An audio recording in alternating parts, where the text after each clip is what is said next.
안녕하세요. 힐링 라이프 채널에 오신 여러분, 환영합니다.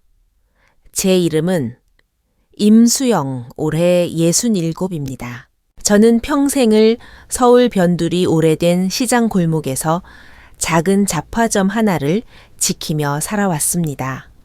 그런데 12년 전 저희 집에 오셨던 간병인 아주머니 한 분이 우리 집안의 운명을, 아니 저라는 사람을 완전히 바꿔 놓았습니다.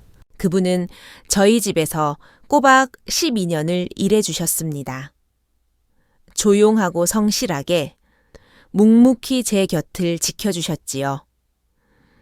그분이 은퇴하시던 날, 저는 시골로 내려가시는 길에 보태시라고 퇴직금 겸 위로금으로 2천만 원이 든 봉투를 챙겨 드렸습니다. 저는 그것으로 모든 인연이 아름답게 마무리되었다고 생각했습니다. 하지만 그분이 떠난 뒤 남긴 편지 한 통을 발견하기 전까지는요.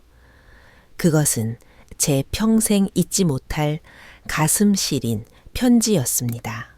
12년 전 간병인을 구하게 된 건 제 남편 지훈 씨의 어머니, 그러니까 시어머니께서 연로하셔서 넘어지시는 바람에 뇌진탕 후유증으로 치매기가 오셨기 때문이었습니다. 밤이 되면 당신이 누구인지도 잊으시고 저는 가게 보랴, 병원 다니랴, 몸이 10개라도 모자랄 지경이었죠. 그때 이웃집 아주머니가 남쪽 지방 남해에서 올라온 분이라며 한 분을 소개해 주셨습니다. 손이 야무지고 사람이 아주 진국이라면서요. 그해 가을 그분이 처음 저희 집에 들어오셨을 때가 기억납니다. 낡은 남색 외투를 입고 머리는 뒤로 단정하게 빗어 넘기셨지요. 피부는 남쪽의 뜨거운 햇볕에 그을려 까무잡잡했습니다. 그분은 저에게 가볍게 목례를 하며 말했습니다. 사모님, 안녕하십니까? 지는 김옥년이라 합니다. 목소리는 따뜻했지만 설탕을 넣지 않은 미지근한 차처럼 담백했고 남도 사투리가 섞여 있었습니다. 대략 50살 초반쯤 되어 보였는데 체구는 작아도 손발이 억세 보였고 눈빛에는 낯선 집에 처음 일하러 온 사람답지 않은 묘한 차분함이 서려 있었습니다. 옥년 씨는 말수가 적었습니다. 하지만 손은 잠시도 쉬지 않았지요. 짐을 풀자마자 걸레부터 들고 문틀을 닫고 침대 난간을 훔쳤습니다. 입맛 까다롭기로 소문난 시어머니께서도 옥년 씨가 먹여주는 죽은 바닥까지 싹싹 비우시고는 웃으며 제게 말씀하셨습니다. 이 김서방네 사람이 참 손끝이 야무지네. 복덩이야. 그날부터 옥년 씨는 우리 식구가 되었습니다. 몇 년 후 시어머니께서 돌아가셨을 때 저는 옥년 씨가 이제 고향으로 돌아가겠거니 생각했습니다.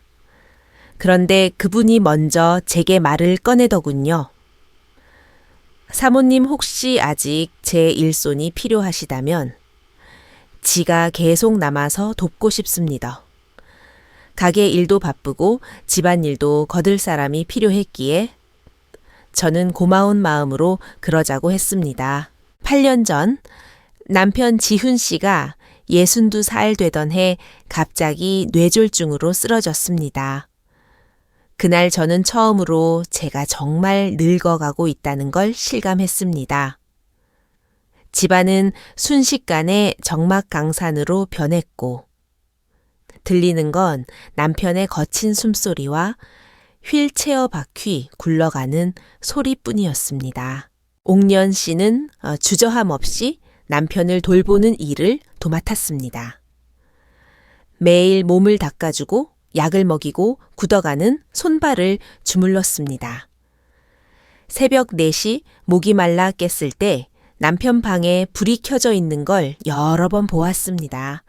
옥년 씨가 공기조차 놀라지 않게 조심스러운 손길로 남편의 등창을 막으려 몸을 뒤집어주고 등을 토닥이고 있었죠.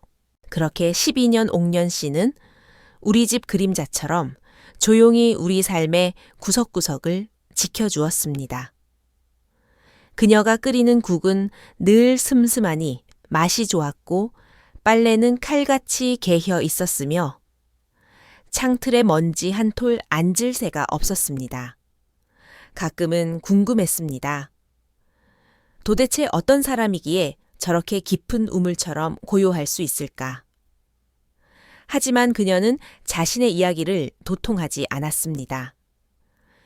제가 물어보면 그저 담담하게 사모님 지는 예전에 한바집 공사 현장 식당에서 밥 좀 하다가 일이 나와서 남의 집 일 거드는 기답니다 하고 말뿐이었죠. 저도 더는 묻지 않았습니다.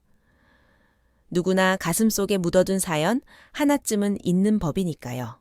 그러던 어느 날 아침 옥년 씨가 갑자기 떠나겠다고 했습니다. 고향 남해로 좀 내려가 봐야겠습니다. 시골 집도 좀 손봐야 하고 제 나이도 이제 찼지 않습니까? 그녀 나이 65? 처음 왔을 때보다 흰머리가 많이 늘었지만 눈빛만은 여전히 맑았습니다. 가슴 한 구석이 쿵 하고 내려앉았습니다. 이 12년 세월 동안 그녀도 우리와 함께 늙어버린 겁니다. 아니, 너무 갑작스럽네. 이렇게 오랫동안 바깥 양반도 옥년 씨 없으면 어쩌라고 그녀는 씁쓸하게 웃으며 말했습니다. 사람은 다 돌아가는 법이라에 더 늦으면 진짜 못 돌아갈지도 모릅니다. 저는 방으로 들어가 미리 준비해둔 봉투를 꺼냈습니다. 현금이 아니라 통장과 도장이 들어있는 봉투였습니다. 지난 몇 년간 그녀 몫으로 조금씩 모아둔 퇴직금 2천만 원이었습니다. 봉투를 옥년 씨 손에 쥐어주며 말했습니다. 옥년 씨, 이건 월급 아니에요? 우리 부부의 작은 성이니까 고생한 값이라 생각하고 받아요. 그녀는 손사래를 쳤습니다. 아입니다, 사모님. 너무 큽니다. 지는 못 받습니다. 안 받으면 나 화낼 거예요.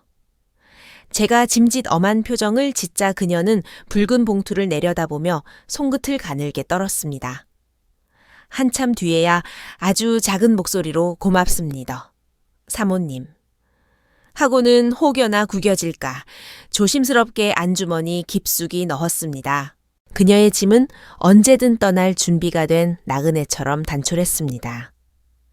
옷까지 두어벌 칫솔, 그리고 아주 오래 쓴 낡은 수건 한 장. 대문을 나서기 전 그녀는 습관처럼 남편 침대 곁으로 가 이불깃을 여며주었습니다.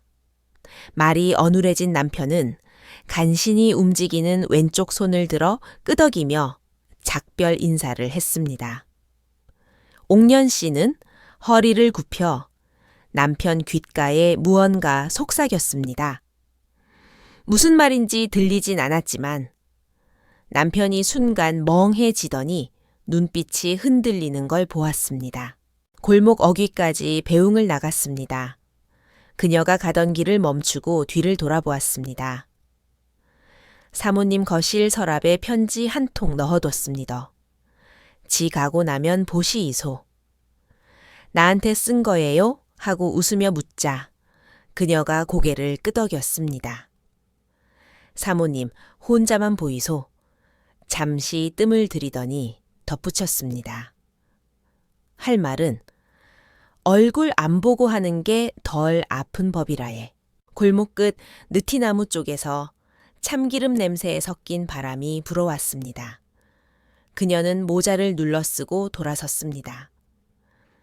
남색 외투 입은 뒷모습이 햇살 속으로 조금씩 흐릿해져 갔습니다. 마치 먼 과거의 시간 속으로 걸어 들어가는 것처럼. 집으로 돌아오니 거실은 여느 때처럼 말끔했습니다. 창가 쪽 낡은 서랍이 살짝 튀어나와 있었습니다. 손을 뻗었다가 다시 거두었습니다. 12년 동안 우리는 그녀의 과거를 묻지 않았고 그녀는 말하지 않았습니다. 사진 찍는 것도 싫어해서 사진을 찍으면 혼이 빠져나간다며 웃어 넘기곤 했죠.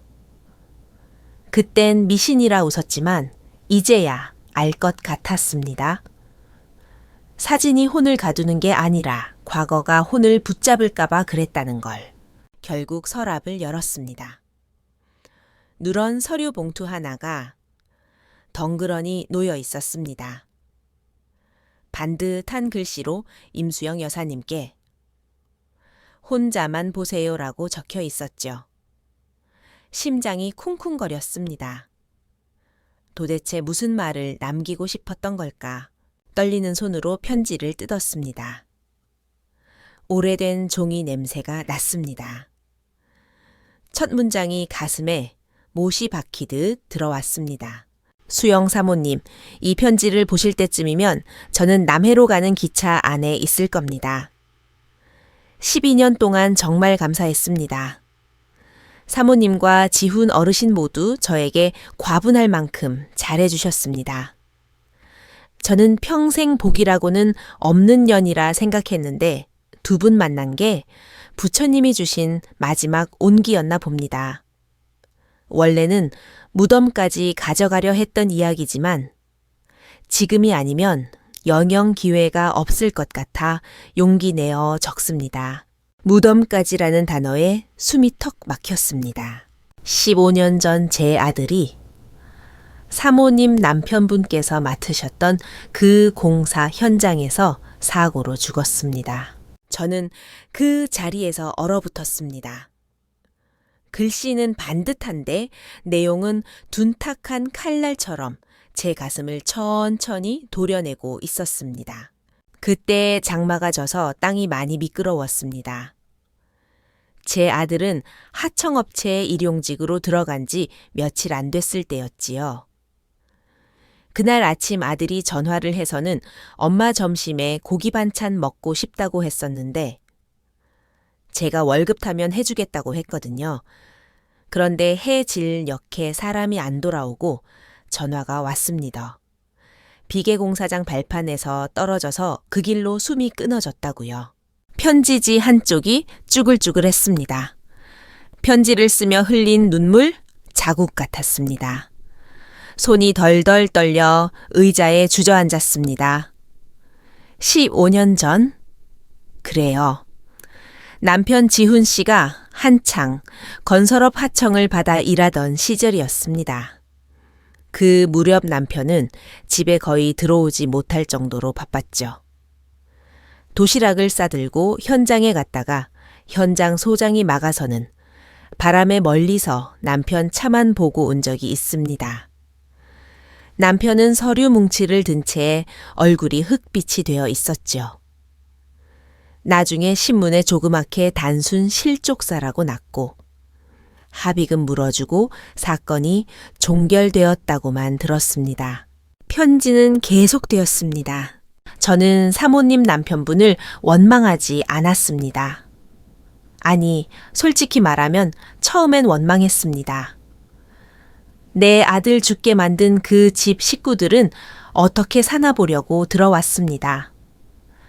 12년 전 인력사무소에서 사모님 댁 주소와 남편분 이름을 보고 단번에 알아봤으니까요. 심장이 덜컥 내려앉았습니다. 그녀는 처음 우리 집에 들어오던 그 순간부터 우리가 누군지 알고 있었던 겁니다. 창밖을 보았습니다. 골목 어귀, 느티나무 그림자가 바람에 흔들리고 있었습니다. 그해 가을 남색 외투를 입고 사모님 안녕하십니까 하고 웃던 그 얼굴.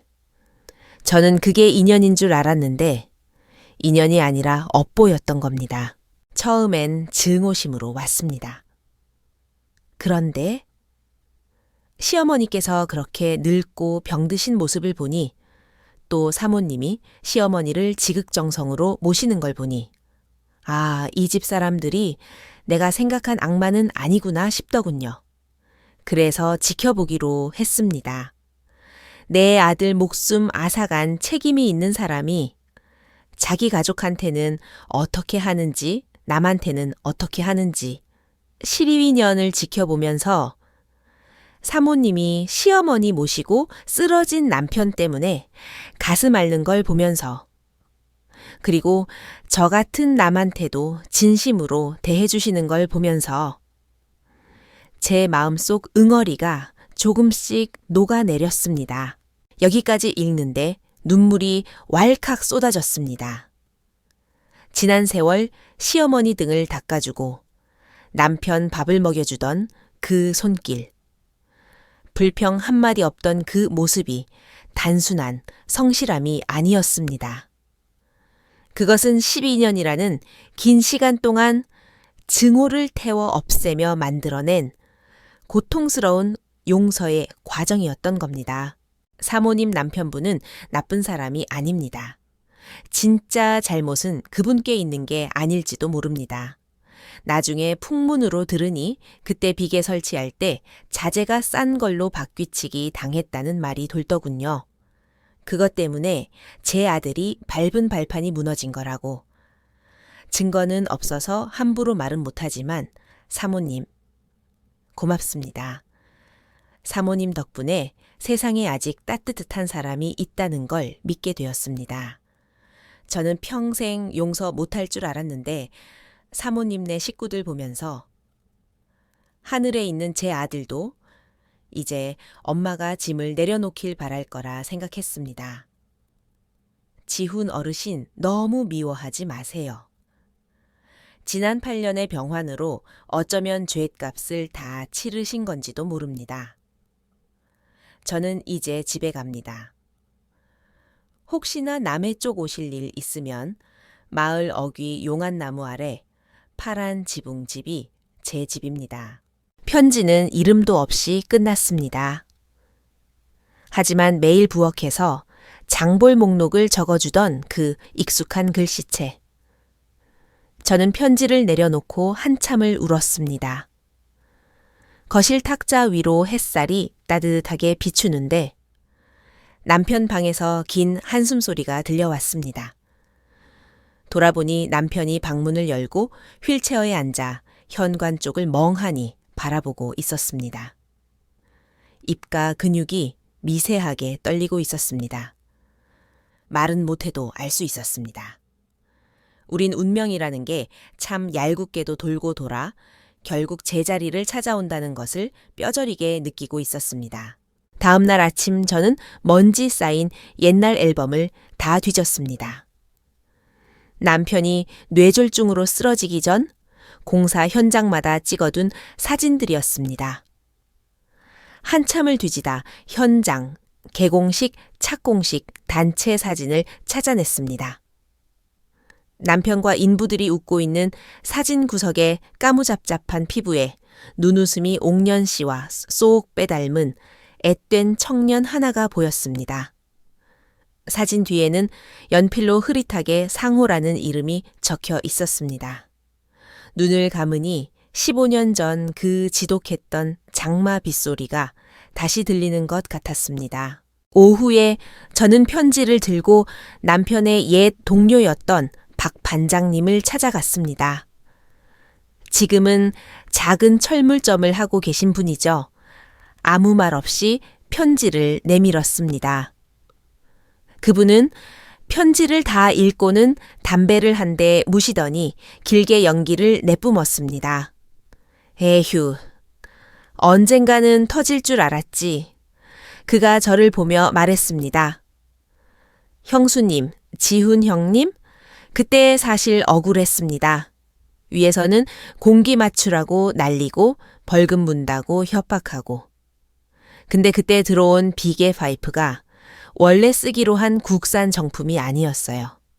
황 팀장이라고 현장 소장이 자재값을 떼먹으려고 중국산 싸구려로 바꿔치기 한 거였죠.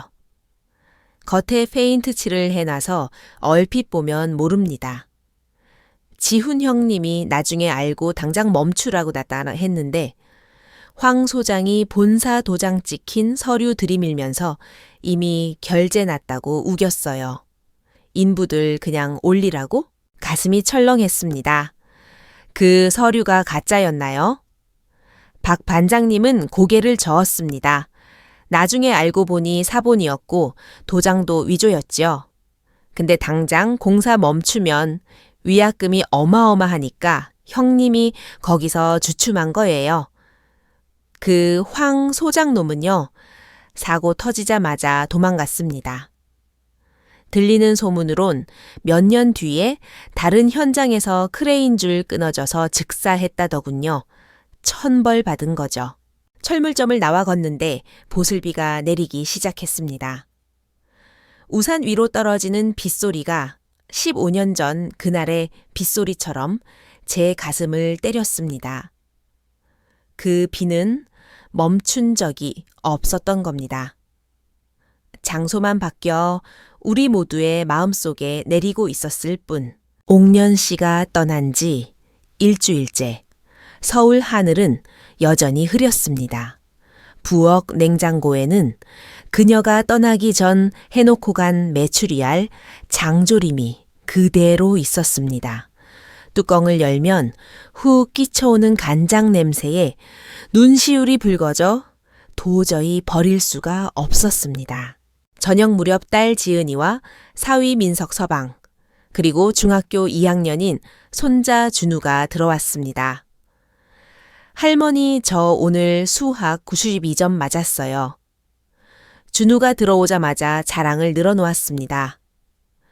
지은이가 가져온 따뜻한 삼계탕 냄새와 가족들의 수다 소리에 집안이 오랜만에 북적거렸습니다. 하지만 모두가 알고 있었습니다.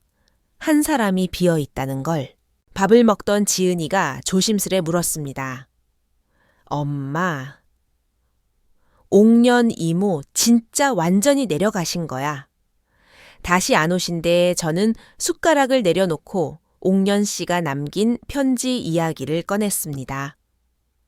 15년 전 공사장에서 죽은 청년이 옥년 씨 아들 상호였다는 사실. 그리고 그 사고가 자재 바꿔치기 때문이었다는 사실까지. 이야기가 끝나자 식탁 위엔 정막만이 흘렀습니다. 지은이는 울먹였고 사위 민석 서방은 굳은 얼굴로 물었습니다. 장인어른, 그때 그 사고, 남편의 손이 심하게 떨려 숟가락이 그릇에 부딪혀 챙소리를 냈습니다. 남편은 대답 대신 힘겹게 일어나 비틀거리는 걸음으로 베란다로 나갔습니다. 떨리는 손으로 담배를 꺼냈지만 불은 붙이지 못했습니다. 그 뒷모습을 보며 깨달았습니다. 지난 8년 남편의 침묵은 병 때문만이 아니었습니다. 입을 여는 순간 15년을 짓눌러온 죄책감이 터져 나올까봐 그게 두려웠던 겁니다. 정적을 깬 건 사위였습니다. 장모님, 그 편지 좀 보여주세요. 제가 예전에 건설 감리 쪽 일했잖아요. 그때 기록 찾을 수 있을지도 몰라요. 진실을 밝혀야죠. 그래? 누구 탓하려는 게 아니라 우리 마음의 빚이라도 좀 덜자. 손자 준우가 불쑥 말했습니다. 할머니, 저는 나중에 커서 집 지으면요, 절대 싼 자재 안 쓸 거예요. 튼튼한 걸로만 지을 거예요. 어린 손자의 말에 울컥 눈물이 났습니다. 그날부터 사위 민석 서방이 백방으로 뛰어다녔습니다. 그리고 한 달 뒤 사위가 결정적인 증언을 해줄 사람을 찾았다며 달려왔습니다. 당시 현장에 있었던 노 씨 아저씨라는 분인데 지금은 경기도 한 공사장에서 경비 일을 하고 계셨습니다. 그분의 증언은 박 반장님의 말과 일치했습니다. 황 소장이 자재를 바꿔치기 했고 위조된 서류로 남편을 속였다는 것. 그리고 사고가 나자 회사는 모든 책임을 현장 소장이었던 남편에게 뒤집어 씌우고 꼬리 자르기를 했다는 것. 15년의 억울함. 15년의 누명. 남편 강지훈이라는 사람은 평생 가족 먹여 살리겠다고 아등바등하다가 회사에서 버림받고 그 죄책감까지 혼자 떠안고 살아왔던 겁니다. 남편은 그 이야기를 전해 듣고는 어린아이처럼 소리내어 울었습니다. 여보. 남편이 쉰 목소리로 저를 불렀습니다. 남해 가자. 가서 옥년 씨한테 말해주자. 내 잘못 아니라고 근데 지켜주지 못해 미안했다고. 주말 아침 일찍 우리 가족은 모두 차에 탔습니다. 사위가 운전하고 딸이 조수석에 저는 남편과 손자와 함께 뒷좌석에 탔습니다. 차는 서울을 빠져나와 남쪽으로 달렸습니다. 빌딩 숲이 사라지고 푸른 들판이 나타날 때쯤 사위가 수소문해 알아낸 주소지로 들어섰습니다. 남해의 바닷바람이 훅 불어왔습니다. 옥년 씨는 마을 뒷산 공동묘지 입구에 서 있었습니다. 우리가 진짜 올 줄은 몰랐다는 듯 놀란 토끼 눈을 하고 있었죠. 우리는 말없이 그녀를 따라 산을 올랐습니다. 구석진 곳에 작은 비석 하나가 있었습니다. 사랑하는 아들 박상호의 묘 옥년 씨는 묘 앞에 따뜻한 쌀밥 한 그릇과 젓가락을 놓으며 중얼거렸습니다. 상호야 손님 오셨다. 남편이 휠체어에서 힘겹게 일어났습니다. 부축하려는 우리를 물리치고 남편은 비석 앞에 무릎을 꿇었습니다. 상호 군. 미안하네. 정말 미안해. 평생 자존심 하나로 살아온 남편이 아들뻘 되는 청년의 무덤 앞에 고개를 숙였습니다. 옥년 씨의 눈에서 참았던 눈물이 터져 나왔습니다. 하지만 소리내어 울지는 않고 입술을 꽉 깨물었습니다. 저는 옥년 씨 등을 쓸어내리며 말했습니다. 옥년 씨, 15년 전 그 일. 상호 잘못도 아니고 우리 바깥 양반 잘못도 아니었어요. 나쁜 놈들은 따로 있었어. 그녀는 고개를 끄덕이며 작은 목소리로 대답했습니다. 압니다. 지는 다 용서했습니다. 하늘도 다 보고 있었겠지에. 제사가 끝나고 옥년 씨네 집으로 갔습니다. 마당에 상추와 고추가 심어진 파란 지붕의 작은 시골집이었습니다. 집은 깨끗했지만 너무나 적막했습니다. 벽에는 상호의 젊은 시절 흑백 사진이 걸려 있었습니다. 혼자 지내시는 거예요? 남편이 물었습니다. 예, 남편 일찍 보내고 아들마저 갔으니 친척들도 다 남이고 혼자가 편합니다. 쓸쓸하게 웃는 그녀의 모습에 가슴이 미어졌습니다. 진실을 품고 우리 가족을 지켜준 이 여인은 정작 자신은 지독한 외로움 속에 방치되어 있었던 겁니다. 돌아오는 길 차 안에서 우리는 아무 말도 하지 않았습니다. 하지만 모두 같은 생각을 하고 있었습니다. 다음 날 점심, 우리는 다시 옥년 씨 집을 찾았습니다. 식사를 하다가 남편이 숟가락을 놓고 정색하며 말했습니다. 김 여사님. 옥년 씨가 놀라 쳐다보았습니다. 우리 어머니도 돌봐주시고 저 같은 병신도 걷어주시고 우리 집안이 김 여사님한테 진 빚은 평생 못 갚습니다. 여기 혼자 계시는 거 우리가 마음이 안 놓여요. 서울 갑시다. 우리랑 같이 살아요? 방 하나 비워뒀으니까. 그냥 본인 집이라 생각하고 옥년 씨는 멍하니 입을 벌렸습니다. 예, 아입니다. 제가 무슨 염치로? 그때 손자 준우가 소리쳤습니다. 할머니 서울 오세요. 저랑 같이 살아요. 딸 지은이도 옥년 씨 손을 잡았습니다. 이모, 아니 어머니. 우리 집 식구잖아요. 엄마도 말동무 필요하시고 제발요. 옥년 씨의 눈에서 닭똥 같은 눈물이 뚝뚝 떨어졌습니다. 한참을 망설이던 그녀가 마침내 고개를 끄덕였습니다. 서울로 돌아오는 차 안에는 짐이 하나 더 늘었습니다. 옥년 씨가 꼭 가져가야 한다고 우긴 10년 묵은 무쇠솥 하나. 밥맛은 이게 최고라면서요. 우리는 제일 볕 잘 드는 방을 옥년 씨 방으로 꾸몄습니다. 지은이가 사온 따뜻한 핑크색 이불을 깔고 준우가 그린 그림을 벽에 붙였습니다. 그림 속에는 식탁에 둘러앉은 우리 가족과 그 옆에 활짝 웃고 있는 할머니 한 분이 더 그려져 있었습니다. 삐뚤빼뚤한 글씨로 옥년 할머니 환영해요 라고 쓰여 있었죠. 방을 둘러보던 옥년 씨가 낡은 가방을 쥔 채 말했습니다. 15년 만에 제 옷 걸어둘 곳이 생겼네에. 그날부터 우리 집엔 다시 활기가 돌기 시작했습니다. 새벽 5시면 어김없이 구수한 된장찌개 냄새가 퍼집니다. 옥년 씨는 남편 재활 훈련의 교관이 되었습니다. 어르신 고개 드시고 저기 개나리 핀 거 보이시지에? 저기까지만 걸어봅시다. 저녁이면 저와 옥년 씨는 소파에 앉아 일일 드라마를 보며 악역 배우 욕을 하느라 시간 가는 줄 모릅니다.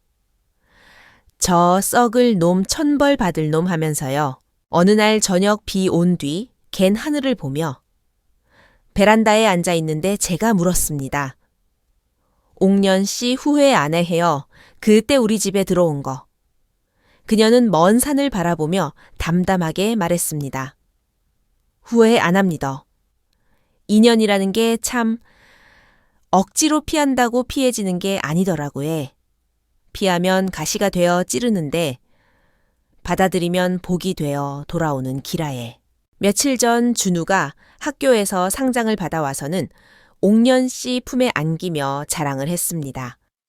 할머니, 저 상 받았어요. 옥년 씨는 주머니에서 꼬깃꼬깃한 1,000원짜리 몇 장을 꺼내 쥐어주며 웃었습니다.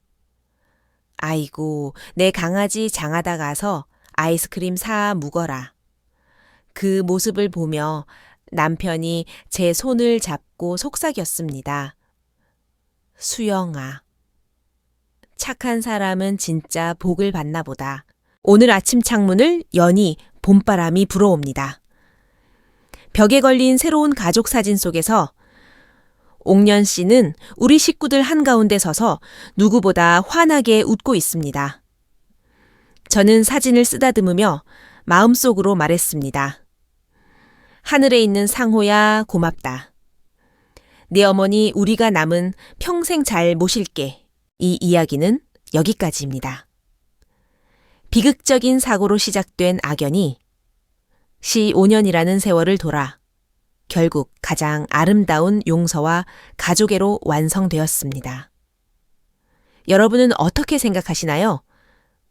누군가는 옥년 씨의 선택이 미련하다고 할 수도 있고 누군가는 위대한 용서라고 할 수도 있겠죠.